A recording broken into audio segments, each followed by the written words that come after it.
শেরপুরে দুটি উপনির্বাচন হয়েছে।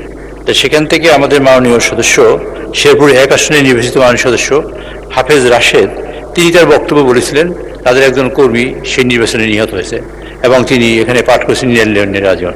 মাননীয় স্পিকার পরবর্তী জানা গেছে সেই কর্মী নিহত হয় নাই এবং তিনি জীবিত আছেন। কাজে এই বিষয়টি যেহেতু সংসদে এসছে, না জীবিত আছেন, যেহেতু বিষয়টি সংসদে এসছে এবং রেকর্ড হয়েছে, সুতরাং এই বিষয়টি আপনি এক্সপান্স করার জন্য আমি আপনাকে অনুরোধ করছি। রাশেদ সাহেব আছেন এখানে? সো মাননীয় চিফ হুইপ যে স্টেটমেন্ট দিয়েছেন, is that true or untrue? জি, রাশেদ সাহেবকে একটু দিবেন প্লিজ। মাননীয় স্পিকার, আমি ক্ষমা প্রার্থী যে তথ্যটা যেটা এসছে এটা আমার কাছে আসলে প্রশ্নটা